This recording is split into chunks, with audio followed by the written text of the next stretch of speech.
Hello बच्चों, introducing the best faculties of India. और सबसे पहले let's give a big round of applause. Let's welcome समाप्ति ma'am. Credentials आपके सामने हैं। Masters in zoology from BHU समाप्ति सिन्हा महापात्रा मैम। और पता है मैम हमारे साथ है। Ma'am we would like you to join your here us. हाय बच्चा लोग, कैसे हो आप सब? So ma'am, first of all, welcome to Physics Wala ma'am. We are delighted to have you. These students are delighted to have you. Super excited sir, super excited. So ma'am, my question to you is कि मैंने आपके videos देखे, of course कई देखे, बहुत लोगों ने देखे. Then what I felt कि आपका connectivity बहुत अच्छा है बच्चों से. मेरे को connectivity है ना. तो ma'am how you develop that connectivity, that feel of teaching and then how you came into online and ये online कब से हो आप and why you came to Physics Wala? Can you summarize that? Sir physics वाला को तो कौन नहीं जानता है। इट्स माई प्रिविलेज कि मैं फिजिक्स वाला पे बच्चों के साथ कनेक्ट करने का मुझे मौका मिला है sir. Thank you so much. और सर कनेक्टिविटी की बात करें तो सर ये मेरे इनबॉर्न टैलेंट है कि मैं बच्चों के साथ कनेक्ट कर जाती हूँ। और to be very honest sir, ये आज का प्लेटफॉर्म ऐसा है ना, आजकल के बच्चे ऐसे हैं कि उनसे जब तक आप बहुत फ्रैंकली बात ना करो और बहुत कनेक्ट ना हो तो मज़ा नहीं आता है सर पढ़ाई में, है ना।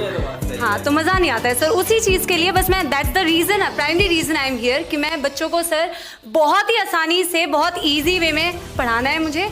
और सर आई वांट कि बच्चे इतना चिल होके और इतना ओपन रहे मेरे साथ में। बिकॉज सर आई रिमेंबर कि जब मैंने नीट की प्रिपरेशन करी थी तो मेरी लाइफ में ये एक कमी थी सर, एक ऐसे टीचर की कमी थी जो मुझे ये गाइड कर सके ना, जिससे मैं बहुत फ्रैंकली सब चीज़ें बता सकूँ। सर ये 2011 हाँ जी सर। तो मुझे लगता है सर मुझे उस चीज़ की बहुत कमी थी जो मुझे ये बता सके ना, जिससे मैं बहुत ओपनली सब डिस्कस कर सकूँ। और सर ये मेरे साथ बड़ी एक अच्छी बात है कि बच्चे मुझसे खुल के सारी बातें करते हैं। और मेरा सर मेन टारगेट है कि बच्चों का हाथ पकड़ के ना मुझे नीट तक लेके जाना। Hello, welcome back to this awesome channel of Physics Wala. I'm your very own Samapti Sinha Mahapatra and I'm going to take your zoology from now. तो इंट्रोडक्शन तो बेटा हो ही चुका है, and I'm sure some of you are now familiar with me. And the topic that we are going to start today is a very important topic for NEET examination, and that is beta, as you can see on the board, very pretty, very beautiful diagrams of some animals, because we are going to start with the chapter of Animal Kingdom. ठीक है, तो Animal Kingdom बेटा एक बड़ा ही important chapter है NEET exam के लिए और बड़ा ही फेवरेट टॉपिक होता है बच्चों का, है कि नहीं। अगर आपका फेवरेट टॉपिक है एनिमल किंगडम तो do let me know in the comment section, I am definitely going to read it out. But बेटा चाहे ये टॉपिक कितना भी इंटरेस्टिंग हो या नॉट सो इंटरेस्टिंग हो, but this topic is very important for बेटा नीट एग्जामिनेशन। तो हमें नीट के प्रोस्पेक्टिव से देखना है। एवरी ईयर बेटा 2 to 3 questions are asked from this chapter. और बच्चे बेटा पूरे साल भर परेशान रहते हैं कि एनिमल किंगडम को हम कैसे पढ़े, क्योंकि बेटा प्रॉब्लम ये है कि हम लोग मतलब यूजलेस चीजें ज्यादा पढ़ लेते हैं और जो नीट के लिए इंपॉर्टेंट है, जो कि एनसीईआरटी है, जो आपकी सबसे प्यारी और सबसे इंपॉर्टेंट बुक है बेटा, उसको हम भूल जाते हैं। ठीक है, तो क्लास की शुरुआत में बेटा for every lecture make sure कि आप अपनी नोटबुक, पेन, एनसीईआरटी जिंदाबाद, उसको लेके जरूर बैठे बेटा, बिकॉज एनसीईआरटी के बिना ये चैप्टर तो क्या बेटा कोई भी चैप्टर आपने नहीं पढ़ना है। ठीक है, तो एनसीईआरटी के साथ बैठेंगे और बिल्कुल परेशान नहीं होना है, क्योंकि चैप्टर बहुत ही आसान है अगर आपको पता हो what is the smart way to study. ठीक है, so without further ado let's get started with the chapter of animal kingdom. ठीक है, नीट के लिए बड़ा ही इंपॉर्टेंट चैप्टर, देख सकते हैं सुंदर डायग्राम्स और ये आपके समाप्ति मैम। ठीक है, तो स्टार्ट करते हैं बेटा with the animal kingdom chapter. And कोई भी चैप्टर पढ़ने से पहले बेटा हमें पता होना चाहिए कि चैप्टर का नेम, जो भी टर्म्स आपको बायोलॉजी में ना आधी चीजें तो वही सॉल्व हो जाती है बेटा जहां आपको टर्म्स का मतलब समझ में आ जाए, है ना। तो टर्म्स का मतलब बेटा सबसे इंपॉर्टेंट है इस चैप्टर में भी समझना। ठीक है, तो first we are going to start with the word meaning of this chapter's name animal kingdom, है ना। सेकेंड थिंग बेटा, मैं आपको before I start with the lecture मैं आपको ये बोलना चाह रही हूं कि जो पहला लेक्चर है, this lecture is the most important in this entire chapter.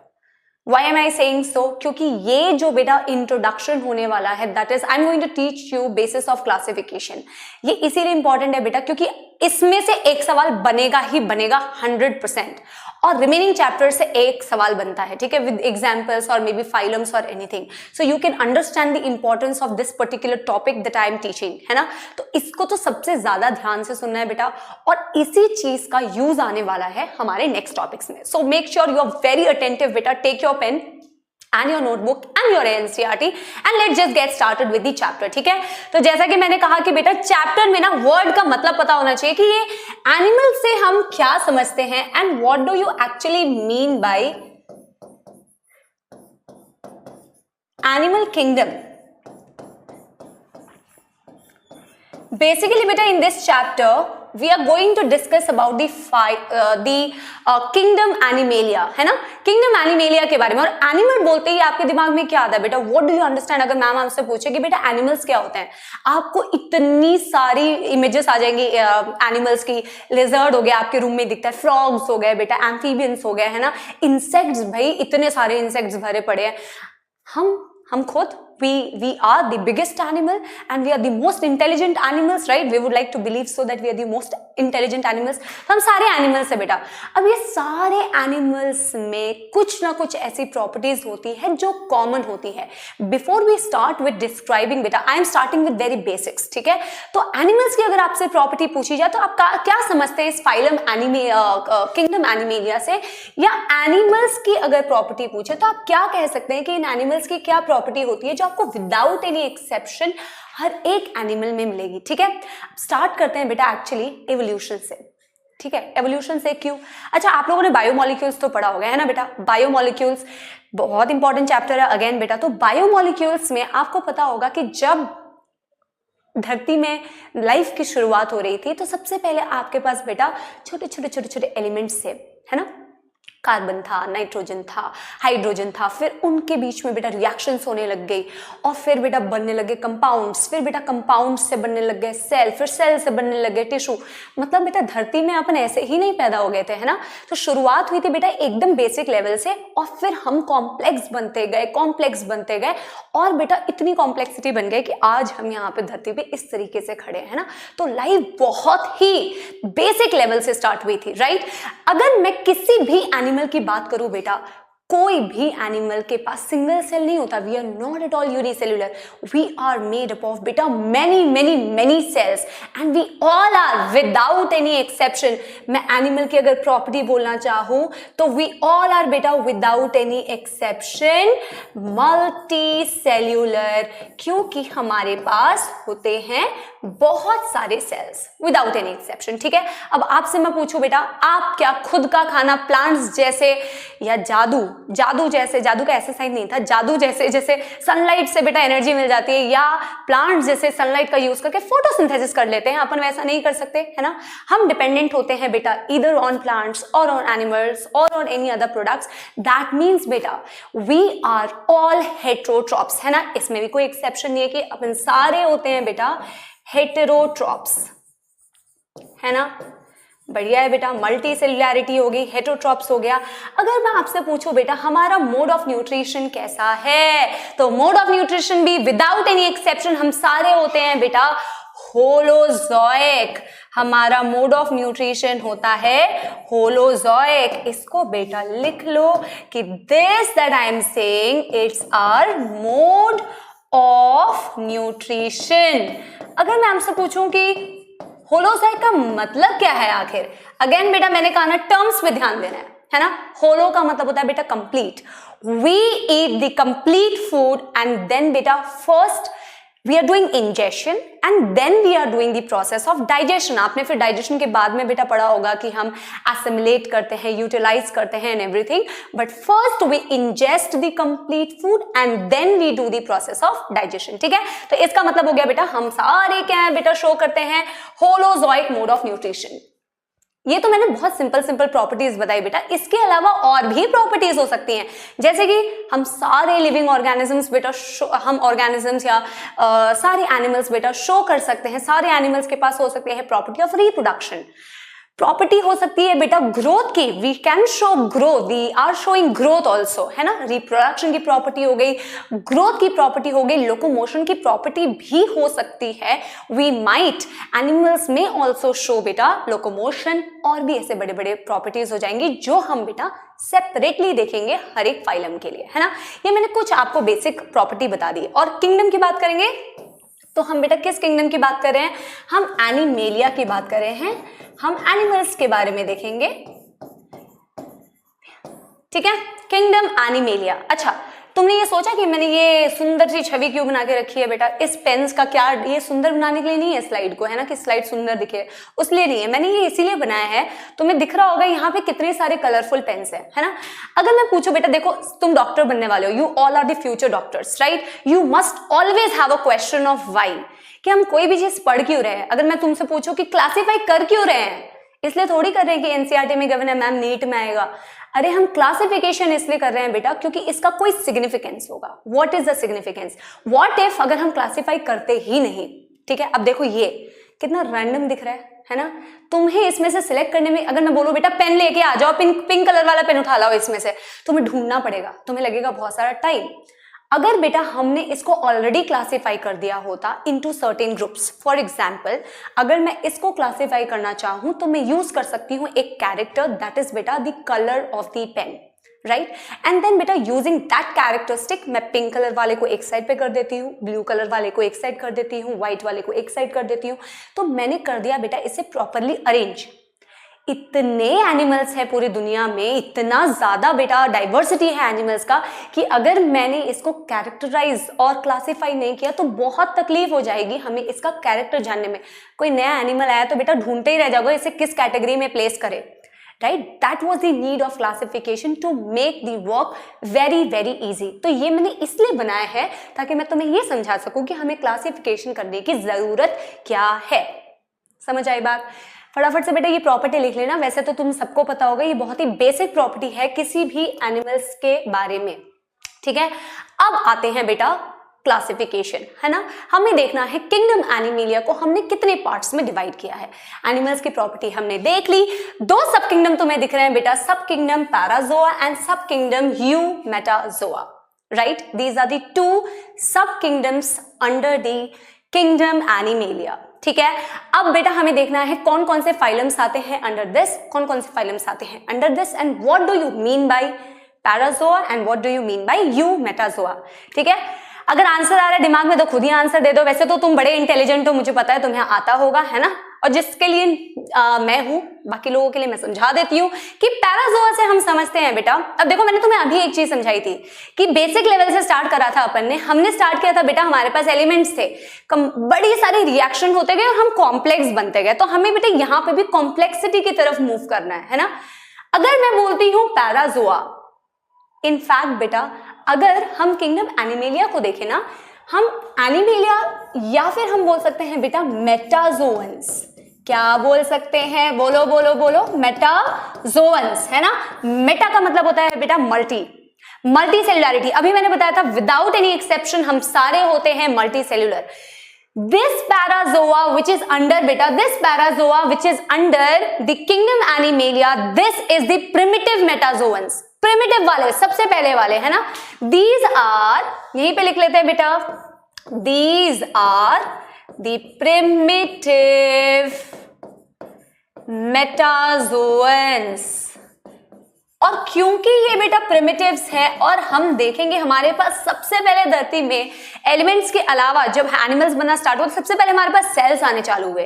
अगर हम देखेंगे इन पैराजोआ की प्रॉपर्टी तो बेटा इसके पास बॉडी में होते हैं सिर्फ और सिर्फ cells, so they only have बेटा सेल्स इन देयर बॉडी, कोई प्रॉपर एग्रीगेशन है ही नहीं। इनफैक्ट तुम्हें पता है बेटा सबसे बेचारा फाइलम जो हम पूरे उस बेचारे फाइलम को बड़े सारी जगह पे इंक्लूड करेंगे, दैट इज पोरीफेरा, ठीक है। वो बेचारे फाइलम के पास सारे प्रिमिटिव कैरेक्टर्स हैं, ठीक है, इसलिए मैं उसको बेचारा बोलती हूँ। तुम भी बोल सकते हो बेचारा पोरीफेरा, क्योंकि बेचारे पोरीफेरा के पास बेटा सिर्फ और सिर्फ होते हैं सेल्स, कोई ऑर्गेनाइजेशन उसके में नहीं है। सेल्स ऑर्गेनाइज करके टिश्यू नहीं बनाते, टिश्यू ऑर्गेनाइज करके ऑर्गन नहीं बनाते, ऑर्गन ऑर्गेनाइज करके ऑर्गन सिस्टम नहीं बनाते, ठीक है। तो इसमें हमें दिखते हैं ओनली एंड ओनली सेल।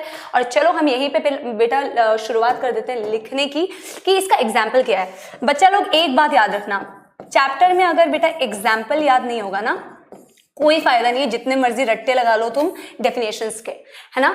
तो डेफिनेशन से ज्यादा इंपॉर्टेंट है बेटा एग्जांपल्स। तो तुम्हें याद रखना है कि मैम ने जहां जहां पे भी, और बेटा we will try to do it NCERT based, डरने वाली कोई बात नहीं है। तो तुम्हें बेटा ये याद रखना है दिमाग में कि जहां मैंने एग्जाम्पल्स लिख दिया तो तुम्हारे दिमाग में छप जानी चाहिए वो बात, ठीक है। तो सिर्फ और सिर्फ सेल्स दिख रहे हैं बेटा, और हमारा कौन सा बेचारा फाइलम है, सिर्फ पॉरीफेरा है बेटा। लेकिन जब हम बात करते हैं यूमेटाजोआ, यू का क्या मतलब है, यूकैरियोट्स, यू का क्या मतलब होता है बेटा, you always means true. These are the true metazoans. अगर मैं इसकी बात करूं तो U का मतलब होता है बेटा true. These are true metazoans. जैसे तुम हो true students, सच्चे बच्चे, बच्चे मन के सच्चे। तुम भी जैसे सच्चे हो बेटा, वैसे ही ये भी है बड़ा ही सच्चा, यानी कि these are true metazoans, ठीक है। अब true metazoans के अंडर में बेटा कौन से फाइलम्स आते हैं, देखो तुम लोग 11th क्लास के या 12th क्लास के या बच्चे हो जो तुम्हें सारे फाइलम्स को सीक्वेंस में पता होना चाहिए। तो मैं सारे phylums for the first time and the last time, क्योंकि तुम्हें याद हो जाने चाहिए यहीं से कि सारे फाइलम्स का सीक्वेंस क्या है। तो पॉरीफेरा के बाद बेटा सारे फाइलम्स जिसमें कि बेटा प्रॉपर एग्रीगेशन दिखती है, tissue, organ system and then the entire organism, वो सारे फाइलम्स आ जाएंगे बेटा यूमेटाजोआ में। चलो लिखना स्टार्ट करते हैं। यूमेटाजोआ में बेटा आ गए आफ्टर पॉरीफेरा सीलेंट्रेटा, इसका सीलेंट्रेटा, इसका दूसरा नाम बेटा, दूसरा नाम जरूर बताना कि इसका दूसरा नाम क्या है, ठीक है। मैं यहां पे नहीं लिखूंगी, मैं जब फाइलम तुम्हें स्पेसिफिकली पढ़ाऊंगी ना तब लिखूंगी, और तुम चैट बॉक्स में लिख सकते हो कि सीलेंट्रेटा का दूसरा नाम क्या है, ठीक है। सो दिस इज सीलेंट्रेटा, यहां से स्टार्ट होता है। After Coelenterata you have Ctenophora, सुंदर सुंदर नोट्स बनाओ बेटा, ठीक है। टीनोफोरा, फिर आ गया प्लैटीहेलमिन्थेस। बाद में बच्चों को अपनी हैंडराइटिंग समझ में नहीं आती है, अच्छे से लिखना है बेटा, ठीक है। बाद में तुम्हें ही पढ़ना है अपने नोट से। प्लैटीहेलमिन्थेस, फिर आ गया बेटा नीमैटोडा, जिसे नीमैटहेलमिन्थेस भी बोलते हैं, जिसे एशकेहेलमिन्थेस भी बोलते हैं, ठीक है, एशकेहेलमिन्थेस। फिर आ गया एनेलिडा, जिसमें तुम्हारा बहुत ही फेवरेट एनिमल है अर्थवर्म, ठीक है। एनेलिडा के पास आ गया, बाद आ गया बेटा आर्थ्रोपोडा, सबसे बड़ा फाइलम, ठीक है, लार्जेस्ट फाइलम आर्थ्रोपोडा आ गया। उसके बाद मैं यहां लिख देती हूं मॉल्युस्का, सेकेंड लार्जेस्ट। फिर आ गई बेटा इसके बाद एकाइनोडर्मेटा, हेमिकॉर्डेटा,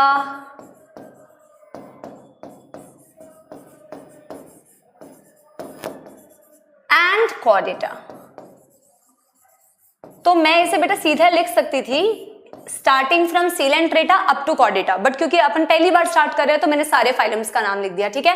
एक चीज देखो और हमें यहां लिखना जरूरी है बेटा कि ये है क्या, what are these, these are phylums. इसमें गलती नहीं करनी है कि मैं फाइलम बोल रही हूँ कि क्लास बोल रही हूँ कि सब क्लास बोल रही हूँ, ठीक है। हमेशा बेटा अटेंटिव होकर सुनो कि ये सारी जो चीजें हम बोल रहे हैं अंडर सब किंगडम पैराजोआ और under sub kingdom eumetazoa, we are talking about बेटा phylums. So these all are the phylums, ठीक। आई होप तुम्हें समझ में आ गया बेटा कि what do you mean by parazoa and what do you mean by eumetazoa. अब हम स्टार्ट करेंगे बेटा एक्चुअल चैप्टर, ठीक है। यहां से स्टार्ट होने वाला है बेटा the different basis of classification, जो हमें बेटा यूज करना है to classify all these animals, ठीक है। एनसीईआरटी में एक बहुत ही अच्छी टेबल दी हुई है बेटा लास्ट में, जहां क्या है हमारे पास सारा का सारा, मतलब I like that way of doing the classification, है ना। हम भी करेंगे, हम सारे बेटा जब फाइलम्स कर लेंगे तो हम लास्ट में वैसे एक टेबल बनाएंगे और तुम्हें लास्ट में ना वही टेबल पढ़नी है, ठीक है। तुम्हें ये सारा ग्रंथ, और मेरा ग्रंथ तो बनानी ही नहीं है ना, थीसिस तो हमें लिखनी नहीं है, short and to the point बनाना है। तो लास्ट में वो टेबल भी करेंगे, ये है बेटा एक्सप्लेनेशन, लास्ट में शॉर्ट टेबल, जिससे कि हमें सारी चीजें बहुत ही आसानी से क्लियर हो जाएं, ठीक है। सबसे पहला बेटा बेसिस ऑफ क्लासिफिकेशन। अच्छा, ये हमने बेटा सारी चीजें सीक्वेंस में लिखी है कि हमें एक के बाद एक कौन कौन से कैरेक्टर्स यूज करने हैं टू क्लासिफाई द एनिमल। अब देखो इतने सारे कैरेक्टर्स लिखे हुए हैं ना हमने, अगर मैं बोलूं इतने सारे कैरेक्टर्स क्यों, जैसे कि सपोज करो बेटा मेरा फेवरेट होता था कि मैं क्लास में पढ़ा रही हूँ, बड़े सारे स्टूडेंट्स हैं, ठीक है, मेरे पास बहुत सारे डिफरेंट वेज है कि मैं बच्चों को क्लासिफाई कर सकूं। जैसे कि अभी तुम ही लोग पढ़ रहे हो, है ना, अब क्लासरूम में अगर पढ़ रहे होते तो मेरा सबसे फेवरेट क्राइटेरिया होता कि मैं बच्चों को क्लासिफाई कर दूं on the basis of their marks, कितने नंबर आए हैं। चलो 720 में से 720 वाले बच्चे एक साइड में आ जाओ, है ना, कितना बढ़िया लगता है ना कि सारे बच्चे 720 वाले में आ जाए, है ना, तुम कर सकते हो, तुम भी बन सकते हो फ्यूचर डॉक्टर्स, ठीक है। तो 700 प्लस वाले बच्चे एक कैटेगरी, 600 प्लस वाले बच्चे एक कैटेगरी, 500 प्लस वाले बच्चे एक कैटेगरी, 400 प्लस वाले बच्चे एक कैटेगरी, ऐसे मैंने कैटेगराइजेशन कर दिया। मैंने कौन सा क्राइटेरिया यूज किया बेटा, मार्क्स को यूज किया एज अ क्राइटेरिया, ठीक है। इसके अलावा मतलब मैंने उससे एक कैरेक्टर मान लिया, है ना, उसके बेसिस पे मैंने क्लासिफिकेशन कर दी बच्चों की। या फिर जैसे मुझे गर्ल्स को क्लासिफाई करना हो तो मैं गर्ल्स को क्लासिफाई कर सकती हूँ। अच्छा, सारी लड़कियां जिन्होंने एक चोटी बनाई हुई है मेरे जैसे, तो वो एक साइड में आ जाओ, जिन्होंने 2 चोटियां बनाई हुई है वो एक साइड में आ जाओ, स्कूल में बनाते थे ना हम 2 चोटियां, तो वो एक साइड में आ जाओ, जिसके खुले बाल है वो एक साइड में आ जाओ। मैंने कौन सा कैरेक्टर यूज किया बेटा, हेयर स्टाइल, ठीक है। ऐसे ही हम एनिमल्स को क्लासिफाई करने के लिए ये सारे कैरेक्टर्स यूज करते हैं। जहां आपको दिख रहा है नंबर 1 लेवल ऑफ ऑर्गेनाइजेशन, सबसे इजी आसान चीज से शुरुआत करेंगे, ठीक है। सारा चैप्टर बहुत आसान है, ठीक है। लेवल ऑफ ऑर्गेनाइजेशन से शुरू करेंगे, जर्म लेयर पे जाएंगे, बॉडी प्लान देखेंगे, सीलोम देखेंगे, सिमेट्री देखेंगे, सेगमेंटेशन देखेंगे, नोटोकॉर्ड देखेंगे।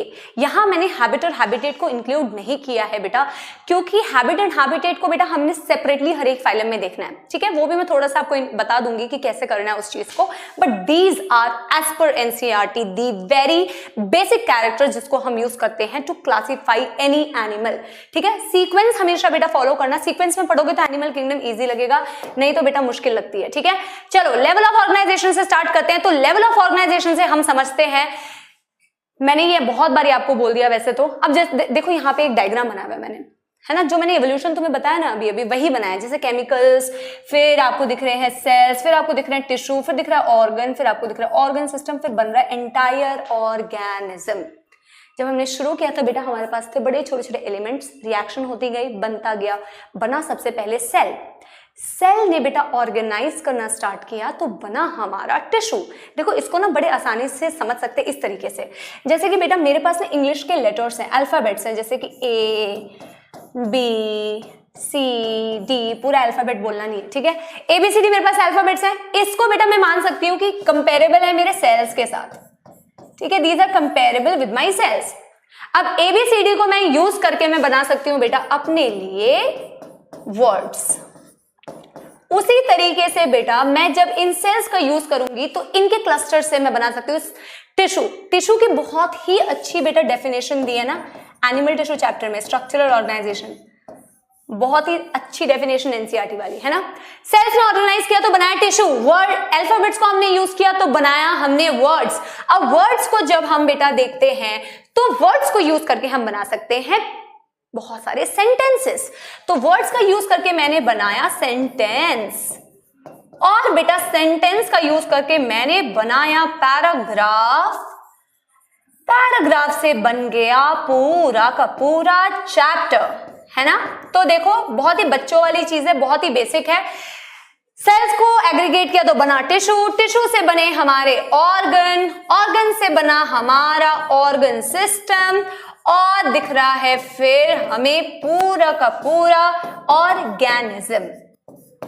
ठीक, कंपेयर हो गया, समझ आ गया। यानी कि बेटा अगर किसी एनिमल के पास में होंगे बॉडी में सिर्फ और सिर्फ सेल्स, तो उनका लेवल ऑफ ऑर्गेनाइजेशन हो जाएगा cellular grade of organization. The animals which are having only cells in their body, cells if get further organized they will form tissue, they will have then tissue grade of organization. If the tissue further get organized in a proper way it forms organ grade of organization, which further get organized to form organ system grade of organization. जरूरत क्या है, दिमाग में आना चाहिए why।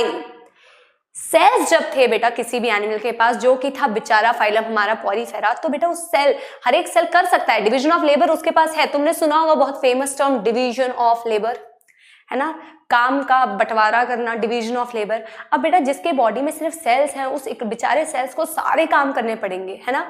बहुत ही खराब division of labour है, प्रिमिटिव वाला।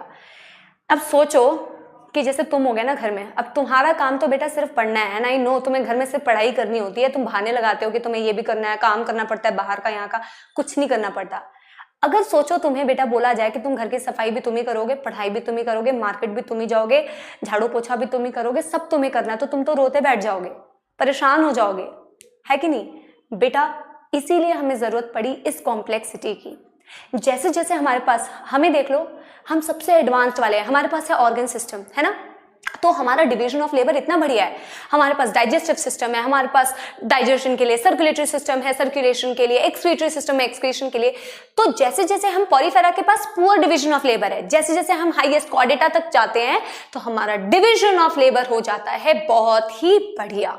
ठीक है, ये मैंने आपको बता दिया कि हमें ये सेल से बिल्कुल फाइनली जाके ऑर्गन सिस्टम बनाने की जरूरत क्या पड़ी, है ना। लेकिन बेटा at the end of the day मैंने आपको बोला था कि इस चैप्टर में सबसे इंपॉर्टेंट है एग्जांपल्स। तो लेट्स सी बेटा what is the example of बेटा any phylum that is having cellular grade of organization. तो तुम तो अब तक तो जान गए होगे बेटा, सबसे बेचारा फाइलम और इकलौता फाइलम जिसके पास सिर्फ और सिर्फ सेल्स है बॉडी में, that is phylum Porifera.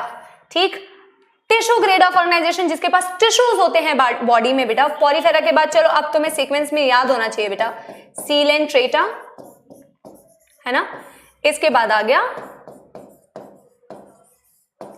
Ctenophora. ठीक, फिर आता है ऑर्गन ग्रेड ऑफ ऑर्गेनाइजेशन। अब मैंने करना है इसे स्टार मार्क। इसे क्यों करना है स्टार मार्क, इसका रीजन मैं आपको बताती हूँ। और मुझे बहुत एक्सपेक्टेड है कि बहुत सारे बच्चों को ये पता ही नहीं होगा, चलो मैंने 5 स्टार दे दिया इसको। और ये तुम्हें इसीलिए नहीं पता है बेटा क्योंकि ना एनसीईआरटी में थ्योरी में अलग चीज दी हुई है और आपके टेबल में अलग चीज दी हुई है। आई डोंट नो कि how many of you know and how many of you have read it very carefully that in your theory part organ grade of organization which is absolutely correct is given for phylum platyhelminthes. In the table for platyhelminthes बेटा organ is also given, organ system is also given। ठीक है, लेकिन as per the question you will mark the answer। for now I am only writing the phylum which is having organ grade of organization। वो इकलौता phylum है बेटा, phylum प्लैटीहेलमिन्थेस, इसलिए मैं इसको कलर्ड पेन से लिख देती हूं। इसको हमेशा ध्यान रखना बेटा, ठीक है, कि इकलौता फाइलम जिसके पास ऑर्गन ग्रेड ऑफ ऑर्गेनाइजेशन है दैट इज फाइलम प्लैटीहेलमिन्थेस। ठीक है, अब ऑर्गन सिस्टम बेटा, ऑर्गन सिस्टम बस इसके बाद वाले फाइलम सारे। ऑर्गन सिस्टम स्टार्ट करो, आफ्टर प्लैटीहेलमिन्थेस आपके पास है एस्केहेलमिन्थेस, यहां से लेके कॉर्डेटा तक सबके पास होंगे बेटा organ system grade of organization. Easy, ठीक है। तो ये सबसे इजीएस्ट बेटा कैरेक्टर से हमने स्टार्ट किया, that is level of organization. Cellular grade of organization हमेशा अंत में बोल दिया करो, पूरा रिपीट कर लिया करो। Cellular grade of organization porifera, tissue grade of organization coelenterata and ctenophora, organ grade of organization platyhelminthes, organ system grade of organization starting from aschelminthes up to phylum chordata. जबरदस्त। चलो अब नेक्स्ट स्लाइड में चलते हैं, ठीक है। दूसरा characteristic, germ layer. What do you mean by this germ layer? ठीक है, अब germ layer से क्या समझते हो? Some of you might have the idea of that sperm है, ओवम है, फ्यूज करता है, जाइगोट बनता है बेटा। लाइफ ऐसे ही तो स्टार्ट हुई ना कि स्पर्म था, एग था, हमारा फ्यूज हो गया, जाइगोट बन गया, क्लीवेज डिवीजन स्टार्ट होने लग गई, 2 cell stage, 4 cell stage, 8 cell stage, 16 cell stage, morula, blastula, gastrula, ऐसे स्टेजेस बनते हैं। घबराना मत, ठीक है, टर्म से घबराना मत, ये रीप्रो में पढ़ोगे पूरा, है ना। तो ये टर्म्स आपने सुने भी होंगे बेटा कि जाइगोट से लेके गैस्ट्रूला तक हमें स्टेजेस दिखते हैं। आई एम श्योर कि मैंने इसका एक डायग्राम भी रखा है तुम लोगों के लिए, ठीक है, कोई दिक्कत नहीं है। So this diagram somewhere I think near the coelom, yes yes yes. तो ये मैंने सीलोम के बाद ये डायग्राम रखा है, तो यहाँ पे भी हम समझ सकते हैं, ठीक है। इसका डायग्राम, इस डायग्राम का यूज मैं सीलोम को भी समझाने के लिए करूंगी। तुम्हें यहाँ पे भी जो चीज मैं बोल रही थी बेटा कि तुम, हमारे पास एक स्पर्म है और ओवम है, फ्यूज कर रहे हैं तो बन रहा है बेटा जाइगोट। जाइगोट में डिवीजन स्टार्ट हो रही है बेटा, फिर 2 से 4, 4 से 8 सेल स्टेज बन रहा है, 8 से 16 सेल स्टेज को हम मॉर्यूला बोलते हैं बेटा, मलबेरी जैसा दिखता है हमारे पास। फिर हमारे पास एक सॉलिड जैसा बॉल जैसा स्ट्रक्चर दिख रहा है जिसके अंदर में हमारे पास कैविटी होती है, क्रॉस सेक्शन करके भी दिखाया हुआ है, ब्लास्ट्यूला बोलते हैं। और ब्लास्ट्यूला आगे जाके गैस्ट्रूला बनाता है और गैस्ट्रुला वो स्टेज होता है जहां आपको दिखती है वो कैरेक्टरिस्टिक जो मैं आपको अभी डिफाइन कर रही थी, जर्म लेयर्स। ठीक है, अब वो एक्टोडर्म है, एंडोडर्म है, मेसोडर्म है कि सिर्फ एक्टोडर्म और एंडोडर्म है, वही हमें डिसाइड करना है बेटा कि कैरेक्टर्स को हम एनिमल्स को कितने पार्ट्स में डिवाइड करते हैं, डिप्लोब्लास्टिक या ट्रिप्लोब्लास्टिक। ये मुझे सिर्फ तुम्हें दिखाना था कि जर्म लेयर्स की शुरुआत कहां से होती है बेटा, जब स्टेज होता है हमारे पास गैस्ट्रुला स्टेज। चलो वापस से उसी स्लाइड में चलते हैं, जर्म लेयर वाली स्लाइड में। तो जर्म लेयर हमारे पास बेटा दो तरीके के एनिमल्स हैं, एक हो गए हमारे पास डिप्लोब्लास्टिक एनिमल्स, एक हो गए हमारे पास ट्रिप्लोब्लास्टिक एनिमल, और ये बेटा एनसीईआरटी का डायग्राम है। ठीक है, अब देखो डिप्लो, अगेन बेटा टर्म्स पे जाओ, 2 जर्म लेयर्स, अपन के पास होंगी सिर्फ 2 जर्म लेयर अगर एनिमल का टाइप है डिप्लोब्लास्टिक, और अगर बेटा एनिमल्स हैं ट्रिप्लोब्लास्टिक तो हमारे पास होंगी ट्रिप्लो मीन 3 जर्म लेयर। ठीक है, let us look at the diagram. ये डायग्राम दिख रहा है एनसीईआरटी का। अब इसमें बेटा बाहर वाली लेयर, मैं दूसरे कलर का यूज कर लेती हूँ, ये आपको दिख रहा है बेटा बाहर वाली लेयर, ये बाहर वाली पर्पल वाली लेयर आपको दिख रही है, ये है हमारा एक्टोडर्म। जो अंदर वाली पर्पल वाली लेयर दिख रही है वो है हमारा एंडोडर्म, और बीच में भी एक लेयर दिख रही है जिसे हम बोलते हैं बेटा मेसोग्लिया। ठीक है, मैं तुमसे ना अगले स्लाइड में एक सवाल पूछूंगी जब सीलोम पढ़ा रही होंगी कि ये चीज क्या है, ये जो सेंटर पे बनी हुई है। शायद बहुत सारे लोगों को आंसर पता होगा और जिसको नहीं पता होगा उसे अगली स्लाइड में आंसर मिल जाएगा कि ये क्या है, क्योंकि हम प्रिटी श्योर बच्चे कंफ्यूज रहते हैं बेटा, उनको पता नहीं होता है कि ये वाला गैप जो सेंटर में दिख रहा है वो क्या है। ठीक है, उसका अभी यूज नहीं है, अभी सिर्फ हमें देखना है अगर डिप्लोब्लास्टिक एनिमल्स हैं तो एक तो मुझे सेल्यूलर लेयर दिखेगी, सेल्यूलर लेयर दिखेगी, सेल्यूलर मतलब सेल्स, एक्टोडर्म, एक और सेल्यूलर लेयर दिखेगी जिसे बोलूंगी मैं एंडोडर्म, और एक दिखेगी नॉन सेल्यूलर लेयर, एक gelatin jelly like layer which is present between ectoderm and endoderm जिसे हम बोलते हैं बेटा mesoglea.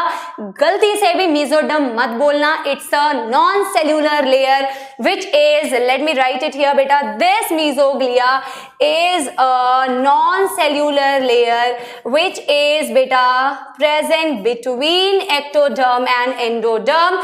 Diploblastic animals will be only having 2 germ layers. ये समझ आई बात। अब अगर मैं डिप्लोब्लास्टिक एनिमल्स की बोलूं बेटा, प्लोरीफेरा के पास तो बेचारे के पास सिर्फ सेल्स हैं, उसके पास तो कुछ है ही नहीं। अगर मैं डिप्लोब्लास्टिक एनिमल्स की बोलूं तो प्रॉपर डिप्लोब्लास्टिक एनिमल्स का एग्जांपल है सिर्फ बेटा 2 फाइलम्स तुम्हारे। आफ्टर प्लोरीफेरा बेटा सीक्वेंस में बता दो चलो कि कौन से 2 फाइलम्स के पास बेटा सिर्फ एक्टोडर्म और एंडोडर्म होगी और एक नॉन सेल्यूलर लेयर मेसोग्लिया होगी।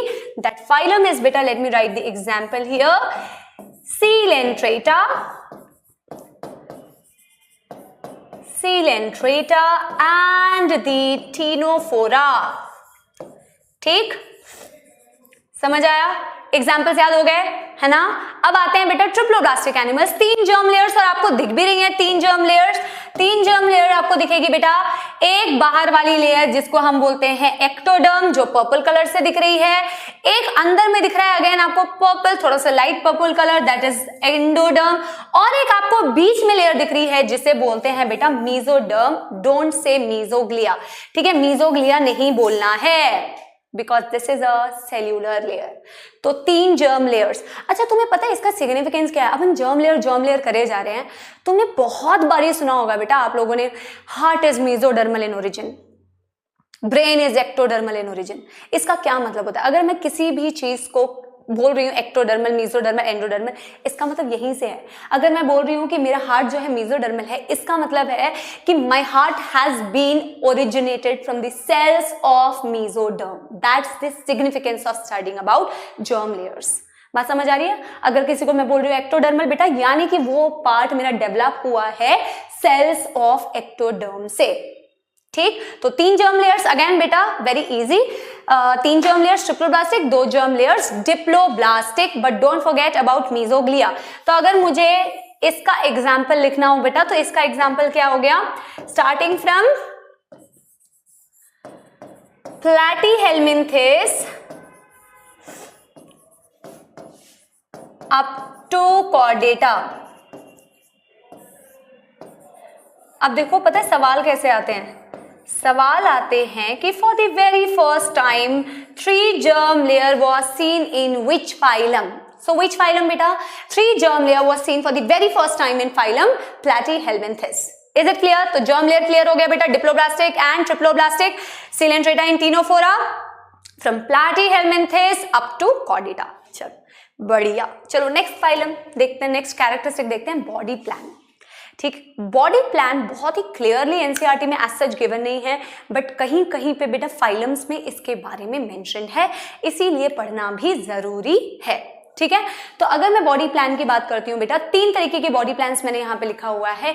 एक हो गया हमारा सेल्यूलर एग्रीगेशन, दूसरा हो गया ब्लाइंड सैक बॉडी प्लान, और तीसरा हो गया हमारा tube within tube body plan.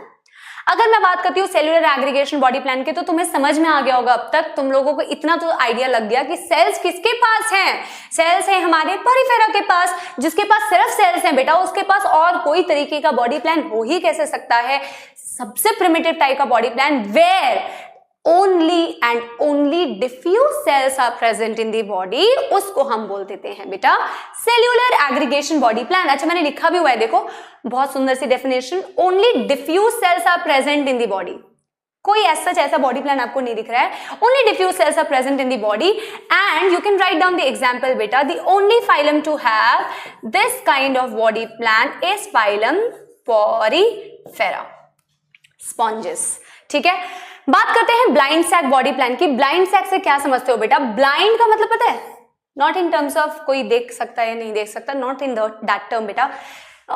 तुम्हें मैं पूछती हूँ एक सवाल और उसका आंसर चाहिए मुझे तुमसे, ठीक है? चैट बॉक्स में आंसर बताना मुझे कि ब्लाइंड ट्यूब्स होती हैं कहीं कहीं हमारी बॉडी में, लिम्फ किससे रिलेटेड? लिम्फेटिक सिस्टम से रिलेटेड। ठीक है, ब्लाइंड का मतलब होता है बेटा जिसका सिर्फ और सिर्फ एक ओपन एंड हो, दूसरा एंड क्लोज्ड हो। Only the tubes having a single open and. अगर देखो मैं तुम्हें ब्लड कैपिलरी की बात करूं तो बेटा ब्लड कैपिलरी कैसे बनता है? ये आर्टरी हो गई, अवे फ्रॉम हार्ट ब्लड लेके जा रही है, उसने ब्रांच किया बेटा इस तरीके से, बना दी आपकी कैपिलरीज, और कैपिलरीज ने मर्ज किया बेटा तो बन गया आपका when. Artery away from heart, when towards the heart blood लेके जाती है, और ये कैपिलरी जो आपको दिखती है इसके 2 ओपन एंड्स हैं, एक टुवर्ड्स द आर्टरी, एक टुवर्ड्स द वेन, है ना, 2 ओपन एंड्स आपको दिखते हैं। तो मेरा सवाल था आज का आपसे कि ऐसी कैपिलरीज लिम्फेटिक सिस्टम में आपको दिखती हैं कहीं जहां आपका सिर्फ और सिर्फ एक ओपन एंड हो? मैं आंसर दे दूं पर मैं उसका दूसरा नाम आपसे पूछूंगी, वो होती हैं बेटा हमारी lymphatic capillaries. Lymphatic capillaries are only having one open end. उसका दूसरा नाम मुझे बता देना तुम लोग कि उसका दूसरा नाम क्या होता है। स्मॉल इंटेस्टाइन में मिलती हैं lymphatic capillaries with only one open end, उसका क्या मतलब है और यहाँ पे हम उसको कैसे रिलेट कर रहे हैं। जब किसी भी एनिमल का बॉडी प्लान होता है ब्लाइंड सैक बॉडी प्लान, तो एक मटके जैसी बॉडी आपको दिखेगी और बेटा आपकी बॉडी के अंदर, उस प्राणी के बॉडी के अंदर सिर्फ और सिर्फ दिखती है ये एक ओपनिंग, और ये एक ओपनिंग से ही बेटा सारी चीजों की एंट्री भी होगी और उसी ओपनिंग से सारी चीजों की एग्जिट भी होगी। Body is only having one opening which act as a mouth as well as act as a anus, and you have written this here beta, single opening serving as mouth as well as anus. ठीक, उसी से entry उसी से exit, you don't have 2 openings. What are the examples of बेटा blind sac body plan? देखो example में मैं बताती हूँ, तुम लोग गलती कहाँ करते हो, तो वो गलती नहीं करना है ना। 2 एग्जांपल तो बेटा जो साइड बाय साइड हमेशा साथ साथ चलते हैं, बेस्ट फ्रेंड्स जैसे, है ना, वो 2 एग्जाम्पल जो हमेशा साथ साथ चलते हैं, वो 2 एग्जाम्पल्स हैं बेटा आपके सीलेंट्रेटा और टीनोफोरा। तो ब्लाइंड सैक के भी 2 एग्जाम्पल तो यही हैं, एक हो गया तुम्हारा सीलेंट्रेटा,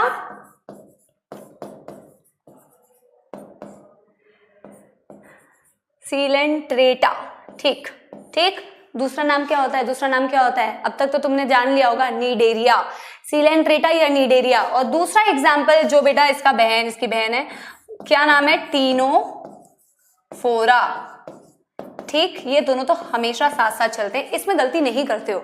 जहां गलती करते हो बेटा कि प्लैटीहेल्मिन्थेस के पास भी जो बॉडी प्लान होता है वो होता है blind sac body plan.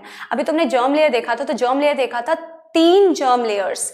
Triploblastic animals शुरुआत हुई थी प्लैटीहेल्मिन्थेस से, राइट। डिप्लोब्लास्ट में वो नहीं आते थे जहां आपके सीलेंट्रेटा टीनोफोरा आ रहे थे। बट बेटा याद रखना, blind sac body plan, body में एक opening acting as a mouth as well as anus, ये आपको not only in these 2, you also see this body plan in बेटा प्लैटीहेल्मिन्थेस, इनके पास भी दिखेगा। इसको थोड़ा, हाँ समझ आ गया, ठीक है। अब आते हैं बेटा tube within tube body plan.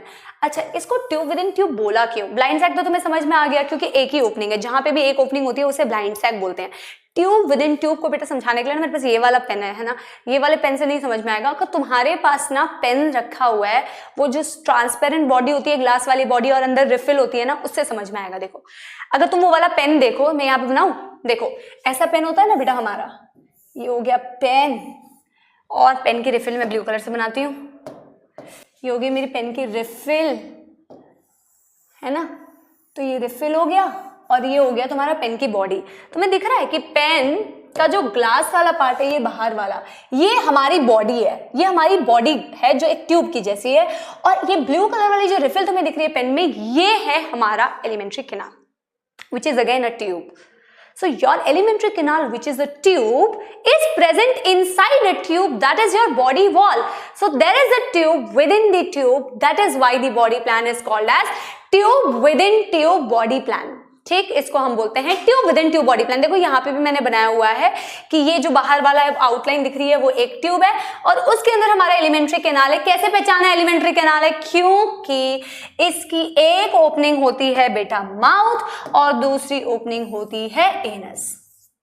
Body has सी two separate openings, one acting as the mouth and another acting as anus. ठीक, तो ऐसे एनिमल्स को हमने बोल दिया tube within tube animal. सब तुम्हें समझ में तो आ गया यहाँ तक। प्लैटीहेल्मिन्थेस अगर बेटा है ब्लाइंड सैक बॉडी प्लान, तो प्लैटी के बाद कौन सा फाइलम आता है? अगर हमें एग्जाम्पल लिखना हो तो एग्जाम्पल में आ गया बेटा aschelminthes, aschelminthes up to chordata, up to chordata. Is it clear to all of you? ठीक है, ये यहाँ पे खत्म नहीं होता है बेटा। एस्केहेल्मिन्थेस से कॉर्डेटा तक आपके पास tube within tube body plan आ गया। अच्छा, जब मैं लास्ट में आपको कुछ फिजियोलॉजी के कैरेक्टरस बताऊंगी जिसमें respiratory system, circulatory system, digestive system आएगा, वहां पे बेटा ये वाली चीज यूज आएगी जहां मैं डाइजेस्टिव सिस्टम बता रही होंगी, कंप्लीट और इनकम्प्लीट। ठीक है, तो तुम अभी से दिमाग लगा सकते हो कि हम कैसे रिलेट करेंगे ब्लाइंड सैक और tube within tube animals को with complete digestive system and incomplete digestive system. For now बेटा you only remember cellular aggregation body plan, porifera, blind sac body plan, coelenterata, ctenophora, platyhelminthes.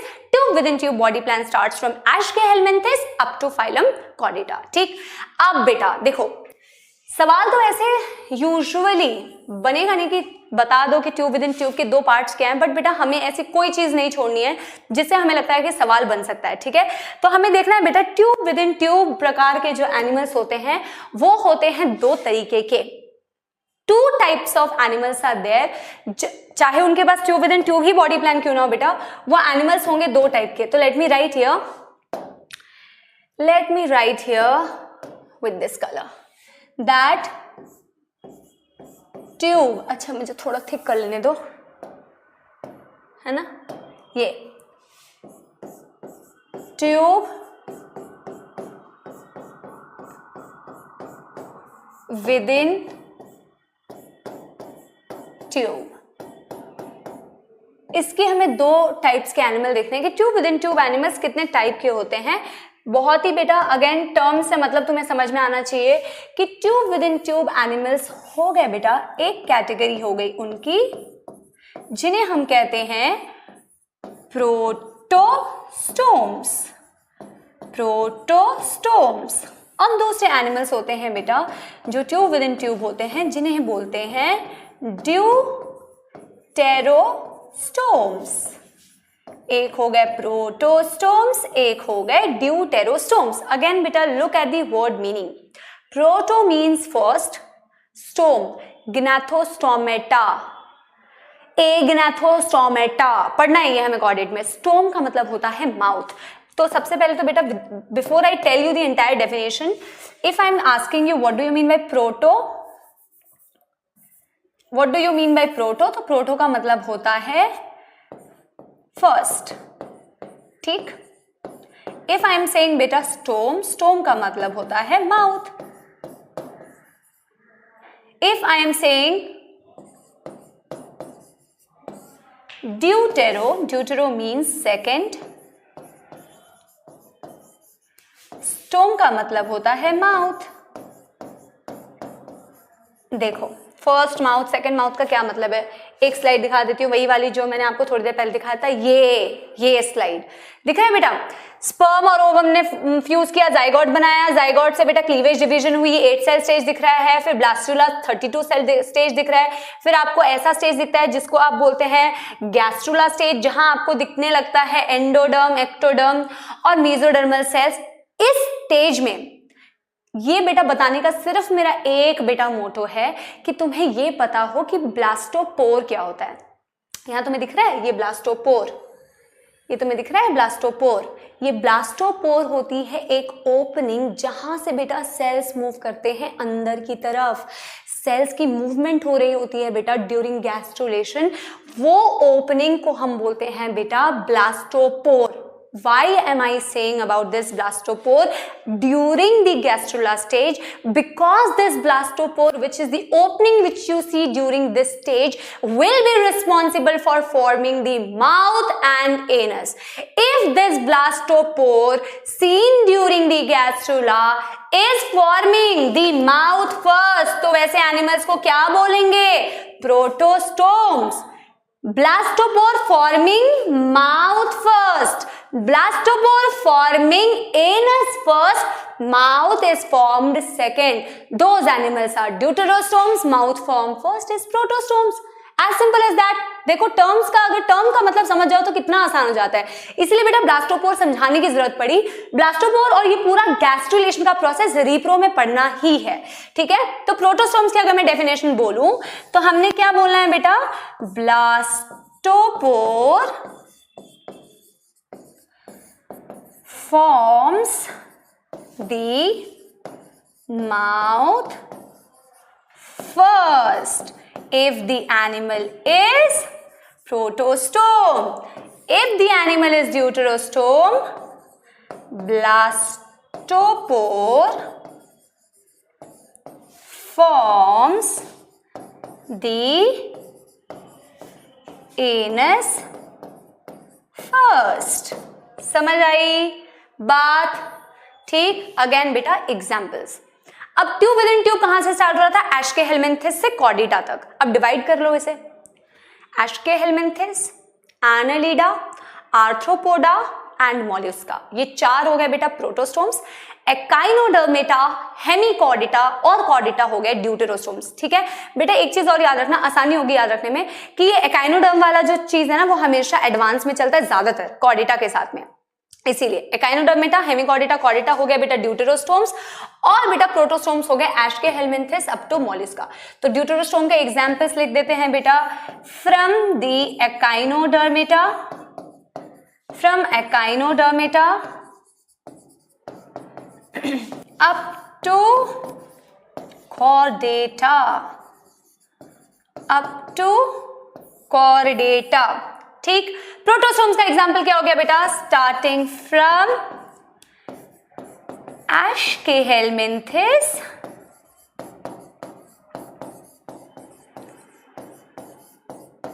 Up to mollusca. समझ आई बात? ठीक।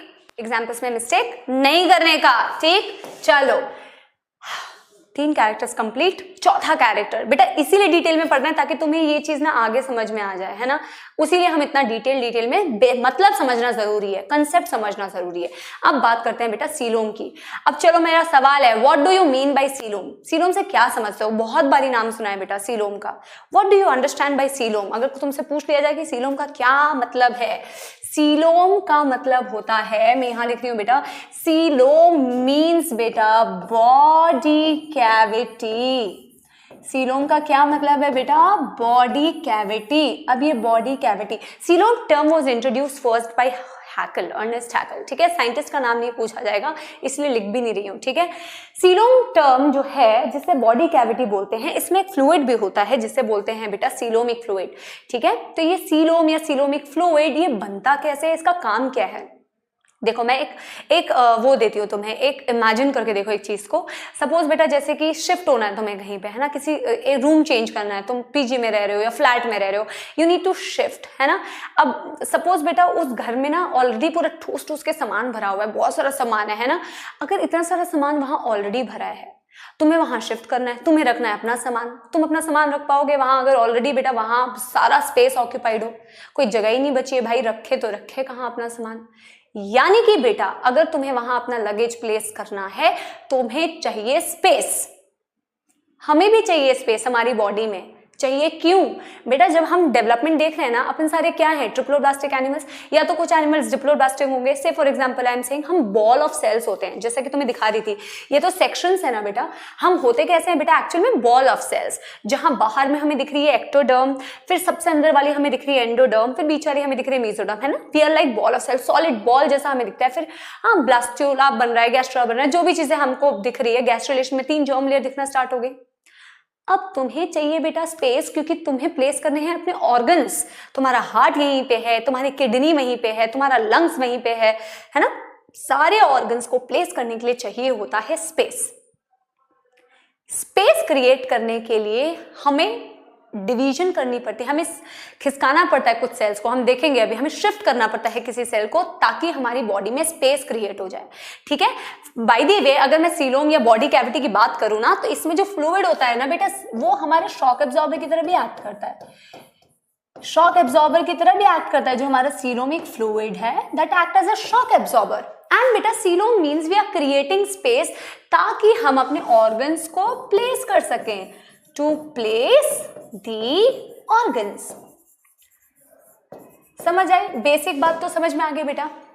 देखो अब तुम्हें याद कैसे रहेगा कि कौन से एनिमल्स एसीलोमेट, कौन से एनिमल्स स्यूडोसीलोमेट, कौन से एनिमल्स यूसीलोमेट, है ना। अब अगेन बेटा लुक एट दी टर्म।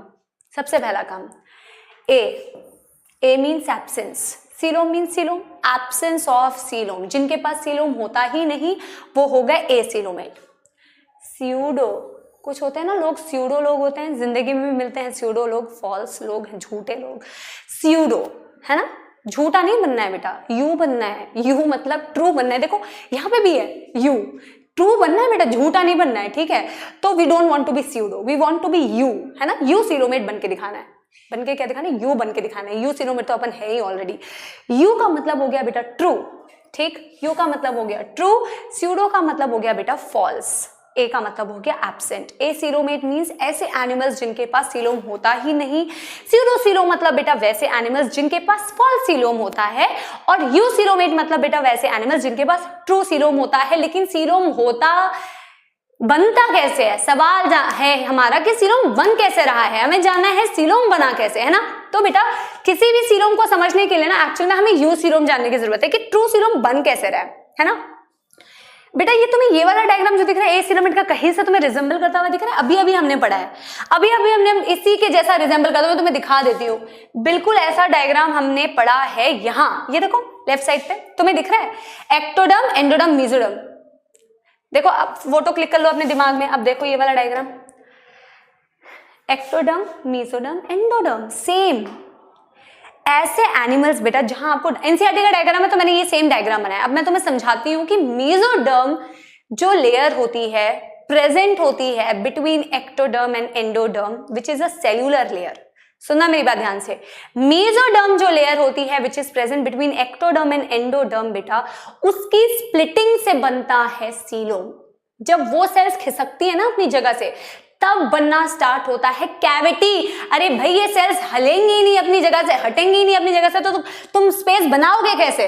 तो तुम्हें स्पेस बनाने के लिए बेटा इन सेल्स को, जो पिंक कलर वाली सेल्स है मेसोडर्म की, उसे करना पड़ेगा यहां से शिफ्ट। तो जब तुम उसे यहां से शिफ्ट करोगे बेटा, तब तुम्हारे पास कैविटी बनना चालू होगी। और इसी से तुम बता सकते हो कि भाई जिन एनिमल्स के पास मेसोडर्म है ही नहीं, उनके पास सीलोम क्या खाक आएगा। यानी कि मेरे वो एनिमल्स जो कि थे बेटा डिप्लोब्लास्टिक, जिसके पास थी बेटा ectoderm and endoderm with mesoglea, not mesoderm, वो वाले एनिमल्स तो क्लियरली एसीलोमेट हो जाएंगे। बात समझ आ रही है तुम्हें? देखो मैं दोबारा से बोल रही हूं जब तक मेसोडर्म के सेल्स अपनी जगह से नहीं हटेंगे, शिफ्ट नहीं करेंगे, स्प्लिट नहीं करेंगे, कैविटी नहीं बनने वाली। जिसके पास मेसोडर्म है ही नहीं वो क्या खाक बेटा शिफ्ट होंगे, यानी कि एसिलोमेट एनिमल्स और यानी कि डिप्लोब्लास्टिक एनिमल्स और यानी कि सीलेंट्रेटा और नीडेरिया। तो क्लियरली क्या हो गया बेटा, एसिलोमेट। पर उनका कारण क्या है एसिलोमेट होने का, due to the lack of mesoderm. Why am I telling you this reason is, बेटा देखो तुम्हें अभी समझ में आएगा। मेरे पास क्या नेक्स्ट स्लाइड है, देखो यहां पे मैं एग्जांपल्स लिख दे रही हूँ बेटा, वहां मेरे पास स्पेस नहीं है तो मैं यहां लिख देती हूं। अगर मैंने देखना है बेटा कि मेरे एसिलोमेट एनिमल्स कौन से हैं, तो मेरे एग्जांपल हो गया बेटा सीलेंट्रेटा, एक मैंने तुम्हें बताया, दूसरा मैंने बोला बेटा टीनोफोरा। लेकिन बेटा सरप्राइज सरप्राइज, ये तो भाई बहन है, मैंने बोला था हमेशा साथ ही रहते हैं। लेकिन एक तीसरा फाइलम बेटा जो भी एसिलोमेट है बट उसका कारण अलग है। तुम्हें मैंने अभी कारण बताया कि ये कारण क्या है बेटा इन दोनों का एसिलोमेट होने का, क्योंकि इन बेचारों के पास मेसोडर्म है ही नहीं। अब फर्स्ट टाइम ट्रिप्लोब्लास्टिक एनिमल्स कौन से दिखे थे, प्लैटीहेलमिन्थेस। ट्रिप्लोब्लास्टिक होने के बावजूद वो होते हैं एसिलोमेट, ट्रिप्लोब्लास्टिक होने के बावजूद होते हैं एसिलोमेट, क्योंकि भैया डायग्राम ऐसा दिखता है उनके में, ऐसा दिखता है मतलब कि उनके में मेसोडर्म होती तो है पर इतनी ढीठ होती है कि वो शिफ्ट करती ही नहीं है। जब शिफ्ट ही नहीं करेगी बेटा तो क्या कैसे बनाओगे सीलोम, सीलोम तो बनेगा ही नहीं। यानी कि प्लैटीहेलमिन्थेस भी होते हैं acoelomate but the reason is solid mesoderm. तो यानी कि एसिलोमेट, यहां पे मैं इस पर्टिकुलर डायग्राम को ना मैं बोल सकती हूँ प्लैटीहेलमिन्थेस।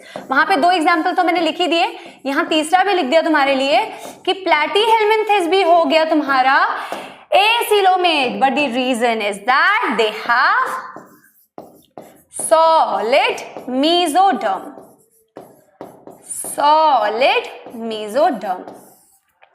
समझ आई बात, ठीक। अब जो तुम्हें मैं पहले पूछ रही थी ना कि ये सेंटर में जो स्पेस दिखता है वो है क्या, इसको बड़े सारे लोग बोलने लगते हैं सीलोम सीलोम सीलोम सीलोम। अब बोलोगे ये गलती करोगे कि ये सीलोम है, भाई ये सीलोम होना होता तो डिप्लोब्लास्टिक में भी सेंटर में दिख रहा था ये स्पेस, ट्रिप्लोब्लास्टिक में भी सेंटर में दिख रहा था ये स्पेस, ये सीलोम नहीं है। This is the primitive gut, elementary canal, so you can label it here itself that this is the, अरे भाई जगह नहीं है, primitive gut, this is the primitive gut। आई बात समझ में तीनों के केस में। चलो एसिलोमेट तुम्हें समझ में आ गया। अब हम देखते हैं झूठा coelom, false coelom, pseudocoelom. Very important with respect to the NEET MCQ. बहुत बारी बेटा पूछा जा चुका है ये सवाल तो, और ये सवाल आने के बड़े चांसेस होते हैं क्योंकि एक सिंगल फाइलम जिसके पास होता है false coelom pseudocoelom, that is बेटा aschelminthes. Aschelminthes is the only phylum to have pseudocoelom. अब देखो मैं यहाँ डेफिनेशन तो तुम्हें बता दे रही हूं पर तुम्हें और अच्छे से समझ में आएगा जब मैं तुम्हें ट्रू सीलोम बताऊंगी कि बनता कैसे है। यहां डेफिनेशन के लिए तुम लिख सकते हो कि यहां तुम्हें ये जो पिंक कलर के पाउचेस दिख रहे हैं, ये पाउचेस क्या है बेटा, ये है मेसोडर्मल पाउचेस। जब तुम्हें मेसोडर्मल पाउचेस दिखने लग जाए, मेसोडर्मल पाउचेस दिखने लग जाए between ectoderm and endoderm, this scattered pouches of mesoderm between ectoderm and endoderm is called as pseudocoelom। तो जो कैविटी आपको दिख रही है वो होती है pseudocoelom। तो भैया सीलोम, ट्रू सीलोम बनता कैसे है, होता कैसे? चलो हम एक ब्लैंक स्लाइड ले लेते हैं। अब इसको हमें देखना है बेटा कि स्यूडोसीलोम बनता कैसे है। फिर शुरुआत करेंगे बेटा हम वही 3 जर्म लेयर से, क्योंकि मैंने तुम्हें अभी बताया कि सीलोम बनने के लिए तुम्हें चाहिए मेसोडर्म, ठीक है। तो अगर हम डायग्राम बनाएं कि ये हो गया तुम्हारा अंदर वाला प्रिमिटिव गट, ये तुम्हारी एक लेयर हो गई बेटा जिसे तुम प्यार से बोल रहे हो एंडोडर्म, और बेटा ये तुम्हारी सबसे बाहर वाली लेयर मैंने बना दी जिसे बोल रहे हैं हम एक्टोडर्म, और बीच में बेटा वो वाली सेल लेयर है जिसे हमें करना है स्प्लिट और जिसे हमें करना है शिफ्ट, ताकि हमारे पास स्पेस क्रिएट हो जाए बनने वाला है सीलोम। ठीक है, चलो अब मैं लगाती हूँ येलो कलर, है ना। चलो अब मेसोडर्म बेटा पहले भरे हुए थे ना, ऐसे ऐसे करके पूरा स्पेस ऑक्यूपाई किया हुआ था। इस वाली स्लाइड में तुम्हें दिख रहा होगा, है ना, ऐसा स्पेस दिख रहा, मतलब ऐसा तुम्हें सॉलिड मेसोडर्म दिख रहा था। अब हमें क्या करना है बेटा, हमें तो चाहिए स्पेस, है ना। तो ये मेसोडर्मल सेल्स जो थे बेटा अंदर, जब ये इस तरीके से शिफ्ट हो जाएं, इस तरीके से शिफ्ट हो जाए कि एक मेसोडर्मल लाइनिंग आपको दिख जाए अंदर की तरफ ऑन टॉप ऑफ एंडोडर्म, ये एंडोडर्म है ना, तो आपको एक मेसोडर्म की लाइनिंग दिख जाए ओवर द एंडोडर्म। अरे भैया दोबारा से बना लिया जाए, ये हो गया अंदर वाला स्पेस, ये बन गया बेटा एंडोडर्म। मैंने क्या बोला बेटा, इस तरीके से डिवीजन हो कि मेसोडर्म की एक लाइनिंग दिखे तुम्हें ओवर द एंडोडर्म और एक दिखे बेटा इस तरफ एक्टोडर्म की तरफ, तो बनने लगता है बीच में एक कैविटी जिसे बोलते हैं बेटा, ये मेसेंट्रीज होती हैं, मेसेंट्रीज इस तरीके से, और ये जो स्पेस बनता है इसे ही बोलते हैं ट्रूसीलोम, इसे बोलते हैं ट्रूसीलोम। यानी कि तुम्हें दिख रहा है बेटा, सीलोम अगर ये है तो तुम्हें ये लाइनिंग और ये लाइनिंग किसकी दिख रही है, मेसोडर्म की। True coelom is defined as the coelom where the coelom is lined by mesoderm on both the sides. Can you see? This is the coelom and it is lined by mesoderm on both the sides. It's a very important definition. You must write it down. That coelom lined by mesoderm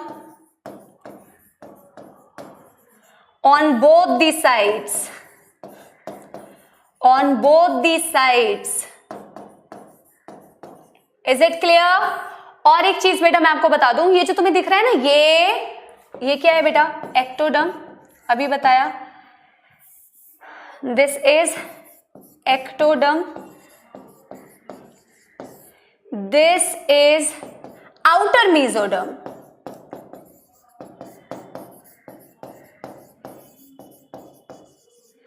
ये दोनों मिलके तुम्हारे बना रहे हैं बेटा बाहर वाली body wall, that is called as parietal. Parietal always means outside, peritoneum means body wall, तो ये बनाते हैं पेराइटल पेरिटोनियम,